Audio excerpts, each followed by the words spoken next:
Hi there, this is Dilshad from Creative English Club. কেমন আছি সবাই? নিশ্চয়ই খুব ভালো এবং আশা করি আপনাদের ইংলিশ প্র্যাকটিসটাও চলছে।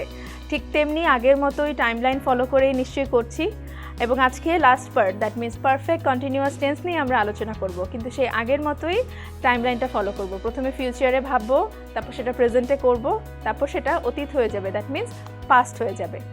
So first of all when we take decision that আমি এই কাজটা এত সময় ধরে করতে থাকবো, এটাই হচ্ছে পারফেক্ট কন্টিনিউয়াস টেন্সের বাংলা এক্সাম্পল। এটা এখন ইংলিশে যদি আমি কনভার্ট করতে যাই এবং সাবজেক্ট ওয়াইজ এখানে লেখাই আছে, যেটা আগের ভিডিওতে আপনারা নিশ্চয়ই দেখেছেন। সো সাবজেক্টগুলো কী কী সেটা আমরা একটু দেখি। I, we, you, they, he or she and any name that means Binoy and it. এই সাবজেক্টগুলো আগের মতোই আছে এবং সাবজেক্ট ওয়াইজ প্রত্যেকটার পরে কী হবে, হেল্পিং ভার্ব হিসেবে কোনটা থাকবে সেটা একটু পরে আমি আপনাদেরকে দেখাবো।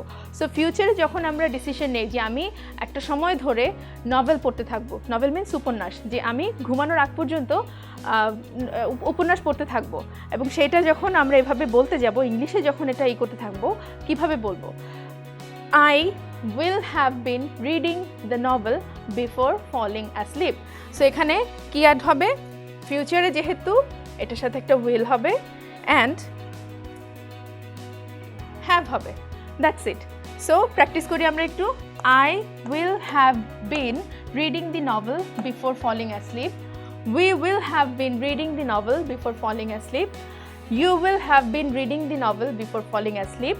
And they will have been reading the novel before falling asleep. আর যদি কোনো হি or she মেনশন করি, সেখানেও কিন্তু কিছুই চেঞ্জ হচ্ছে না। হি or she will have been reading the novel before falling asleep. এখন একটু যদি একজনের নাম মেনশন করে বলি, তখন like Binoy will have been reading the novel before falling asleep. So এগুলো তো এই সাবজেক্ট ওয়াইজ তো আমরা বলতে পারছি। যখন এটা ইট মেনশন করব, লাইক ইহা, তখন কি বলবো? ইট It will have been raining for 2 hours. That means 2 ঘন্টা ধরে বৃষ্টি হতে থাকবে। সো দেখি, it will have been raining for 2 hours. So এই হচ্ছে ফিউচার পারফেক্ট কন্টিনিউয়াসের স্ট্রাকচার। এখন আমরা ফিউচারের এই ডিসিশনটা এখন আমরা প্রেজেন্টে, দ্যাট মিন্স বর্তমানে চলে আসি, যে হ্যাঁ আমি একটা ডিসিশন নিয়েছিলাম বা এরকম কিছু একটা হবে সেটা বলেছিলাম, এখন সেটা প্রেজেন্টে বা বর্তমানে বলতে হলে কিভাবে বলতে হবে? জাস্ট কিছুই না, এই উইল মানে নিশ্চয়ই বুঝতে পারছি যে ফিউচার যখন আমরা মেনশন করি তখনই কিন্তু উইলটা মেনশন করি। উইলটা রিমুভ করে ফেলি, তাহলে কিন্তু হয়ে যাবে। সো আই, উই, ইউ, দে, আমরা নিশ্চয়ই জানি যে আই, উই, ইউ, দে এই চারটার পরে হ্যাভ বিন হবে। সো আর কিছু কিন্তু অ্যাড করতে হবে না প্রেজেন্ট পারফেক্ট কন্টিনিউয়াস টেন্সে। So I have been reading the novel before falling asleep. We have been reading the novel before falling asleep. You have been reading the novel before falling asleep and they have been reading the novel before falling asleep. আর কিছু না, যে হ্যাঁ ঘুমানোর আগ পর্যন্ত আমি novel পড়ছি, একটা সময় ধরে আমি করে আসছি কাজটা এবং ঘুমানোর আগ পর্যন্ত আমি এটা করতে থাকবো, সেটাকেই বলা হয় প্রেজেন্ট পারফেক্ট কন্টিনিউয়াস টেন্সের এক্সাম্পল। এখন যদি এটা বিনয়কে মেনশন করে বলি, যে একটা নাম মেনশন করে যদি বলি, তখন কি হবে? বা হি অর শি কি হবে? নিশ্চয়ই আমরা জানি যে পারফেক্ট টেন্সে কোনো সাবজেক্টের কোনো নাম বা হি অর শি মেনশন করলে সেখানে অবশ্যই সেটার পরে হ্যাজ হবে, has. So he or she has been reading the novel before falling asleep. Binoy has been reading the novel before falling asleep. And ইটটা যখন মেনশন করব তখনও কিন্তু সেটার পরে হ্যাজ হবে। সো আমি এটা রিমুভ করে দিচ্ছি।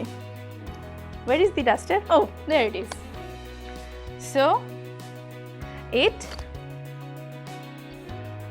has been raining for 2 hours. 2 ঘন্টা ধরে বৃষ্টি হয়ে যাচ্ছে। 2 ঘন্টা আগে শুরু হয়েছে এবং চলছে। সো তখন এটাই মেনশন করব, it has been raining for 2 hours. এটা হলো আমাদের প্রেজেন্ট পারফেক্ট কন্টিনিউয়াস টেন্সের এক্সাম্পল। এখন এটা অতীত যদি বলি বা অতীতে এটা চলে গিয়েছে, তখন সেটা কি করতে হবে? এখানে হ্যাজ, হ্যাভ এবং এই হ্যাজটাও মুছে দিতে হবে। Only you have to add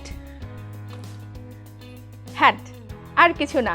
প্রত্যেকটা সাবজেক্টের পরে, that means I had been reading the novel before falling asleep. আমি ঘুমিয়ে যাওয়ার আগ পর্যন্ত ঘুমাতে যাওয়ার আগ পর্যন্ত নভেল পড়ছিলাম, উপন্যাস পড়ছিলাম। So I had been reading the novel before falling asleep. We had been reading the novel before falling asleep. You had been reading. They had been reading. He or she had been reading. Binoy had been reading. That's it.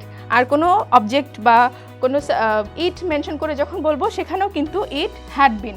So it had been raining for 2 hours, 2 ঘন্টা ধরে বৃষ্টি হয়ে যাচ্ছিল।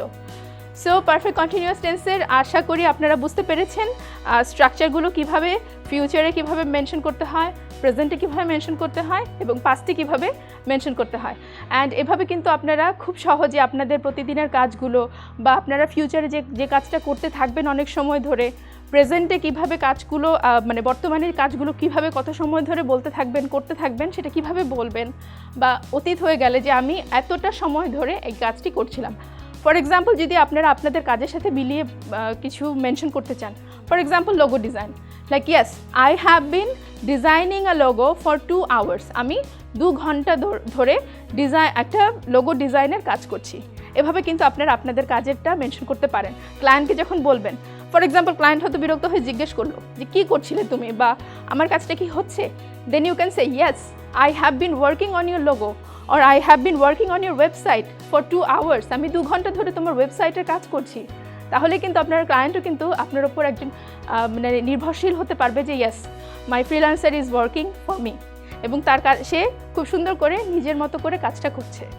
So খুব কনভারসেশনে কিন্তু এরকম কিছু জিনিস অবশ্যই আপনাকে করতে হবে, মেনশন করতে হবে, বলতে হবে যে হ্যাঁ আমি কাজটি করছি।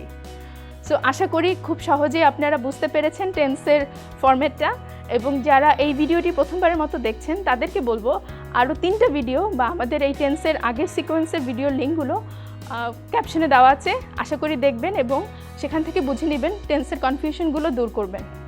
সো সবাই ভালো থাকবেন, সবার জন্য শুভকামনা, টাটা।